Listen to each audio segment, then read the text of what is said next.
আপনাদের এই সন্তানেরা যদি ভয় পাইতো তাহলে আসলে শেখ হাসিনা আজকে বাংলাদেশের মসনদে বসে থাকতো।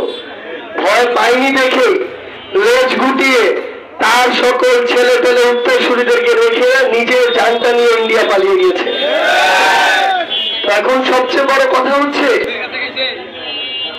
শেখ হাসিনা যখন ছিল এই দেশে ওই মুহূর্তে সে যতটা বড় ক্ষমতার জায়গায় ছিল, আপনাদের পাটগ্রামে যে চাঁদাবাজ দখলদার সিন্ডিকেট চালানো লোকগুলো আছে তারা কিন্তু তার চেয়ে বড় ক্ষমতাবান না। আপনারা যদি চান সবাই মিলে একসাথে এইসব কালপ্রিটদেরকে এলাকা ছাড়া করবেন, এটা খুব সহজেই সম্ভব। আপনারা কিছু বিষয় আপনাদের জায়গা থেকে শুধু যেটা চোখের সামনে দেখেন এটাই মনে করেন। আপনারা আপনাদের জায়গা থেকে বলছেন যে বোমা মেশিন দিয়ে পাথর উত্তোলন করা হচ্ছে, আপনাদের এলাকার ক্ষতি হচ্ছে, বোমা মেশিন গুলো সরাতে হবে, ভেঙে ফেলতে হবে।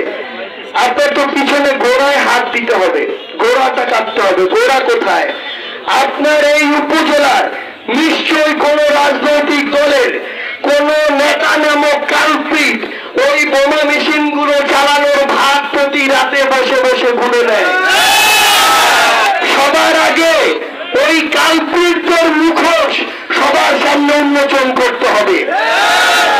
ওই রকম 2-4টা কালপ্রিট নিজেদের পকেট ভরার জন্য পুরা পাটগ্রামের ভবিষ্যৎকে পানিতে বিলীন করে দিচ্ছে।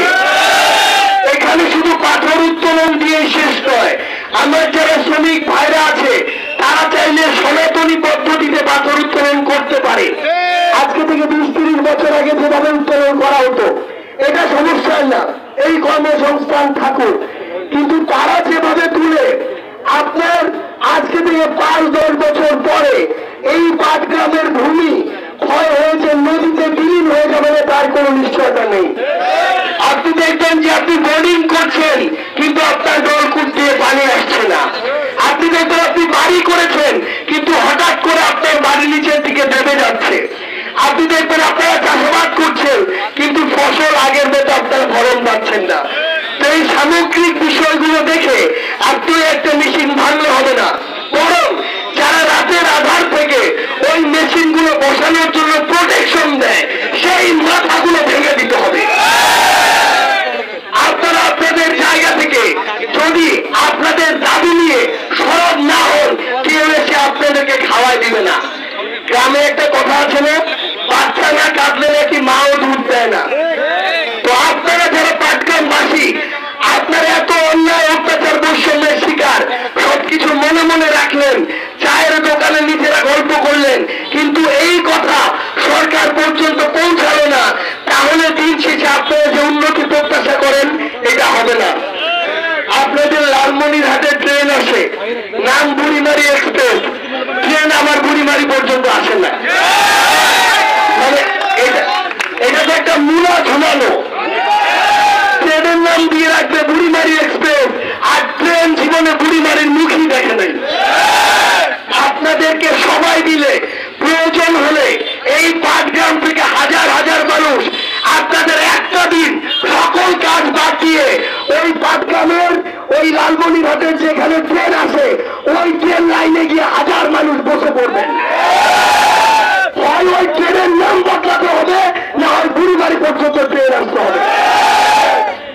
একটা জিনিস মনে রাখবেন, যখন আপনার প্রাপ্য অধিকার আপনাদেরকে বুঝে দেওয়া হবে না, তখন সেই অধিকার আদায় করে নেওয়ার রাস্তা আপনাদের জানতে হবে। আপনাদের এই পিছিয়ে পড়া পাটগ্রামে হাসপাতাল খুলে রেখেছে, ওটা তো হাসপাতাল নয়, ওটা একটা বিল্ডিং। সেই বিল্ডিং এ ডাক্তার থাকে না, যন্ত্রপাতি থাকে না, ওষুধ থাকে না, সেই বিল্ডিং আমার হাসপাতাল হয় কিভাবে? তাহলে আপনাদের সবাই মিলে ওই হাসপাতালের সামনে একদিন বসে পড়তে হবে। ওই হাসপাতালের সামনে বসে কিভাবে সেখানে ডাক্তার আনা যায়, আর বললেই তো একজন ডাক্তার তার এত জীবনের কষ্ট করে সারা জীবনের পড়াশোনার শ্রম দিয়ে পাটগ্রামের মতো একটা জেলায় যে আসবে, আসার আগে তার কি কি প্রয়োজন সেটাও আপনাদের নিশ্চিত করতে হবে। আপনাদের বলতে হবে যে লোকটা বা যে মানুষটা বছরের পর বছর ধরে কষ্ট করে পড়াশোনা করে আপনাদের সেবা দিতে আসবে, ওই ডাক্তার এবং তার ফ্যামিলি মোটামুটি ভালো জায়গা করে রেখেছে কিনা। আমরা অনেকগুলো উপজেলায় গিয়ে দেখেছি, উপজেলা স্বাস্থ্য কমপ্লেক্স নামক চকচকে একটা বিল্ডিং আছে, ডাক্তারদের যা থাকার মতো একটা ভালো ঘর নাই। তাহলে তো ওই ডাক্তারটা এত কষ্ট করে MBBS MCBS পড়াশোনা করে আপনার এখানে আসতে চাইবে না।